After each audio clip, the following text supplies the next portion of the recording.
যে মাননীয় স্পিকার, আপনাকে ধন্যবাদ। আমার উত্থাপনীয় বিষয় হলো ন্যাশনাল সার্ভিস কর্মসূচির বেকার কর্মীদের সরকারিভাবে স্থায়ীকরণ প্রসঙ্গে। মাননীয় স্পিকার, ন্যাশনাল সার্ভিস কর্মসূচি মাননীয় প্রধানমন্ত্রী দেশরত্ন শেখ হাসিনা সরকারের অগ্রাধিকার প্রাপ্ত কর্মসূচিগুলোর মধ্যে একটি অন্যতম, যা দেশের বেকার তরুণদের আত্মকর্মসংস্থান সৃষ্টিতে গুরুত্বপূর্ণ অবদান রেখেছে। বর্তমান সরকার 2008 সালের নির্বাচনী ইশতেহারের অঙ্গীকার বাস্তবায়নের জন্য শিক্ষিত বেকার যুবকদের অস্থায়ী কর্মসংস্থান সৃষ্টির লক্ষ্যে 2009-10 অর্থ বছরে ন্যাশনাল সার্ভিস কর্মসূচি গ্রহণ করেছিলেন।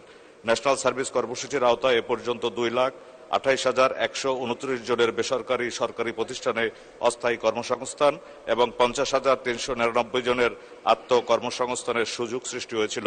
এই কর্মসূচির 8টি পর্বের কার্যক্রম এরই মধ্যে সমাপ্ত হয়েছে, কিন্তু মেয়াদ শেষ হওয়ার পর এসব প্রশিক্ষিত তরুণ যুবদের অধিকাংশই এখন বেকার।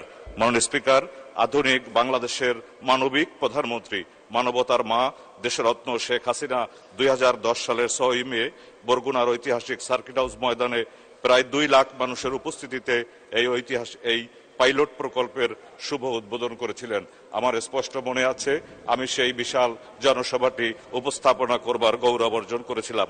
মাননীয় স্পিকার, ন্যাশনাল সার্ভিস কর্মসূচির চাকরিচ্যুত সেই সব বেকার তরুণদের সাথে আমার নির্বাচনী এলাকায় প্রতিনিয়ত দেখা হয়। তাদের অবর্ণনীয় দুঃখ কষ্ট আমি প্রতিনিয়ত অবলোকন করি।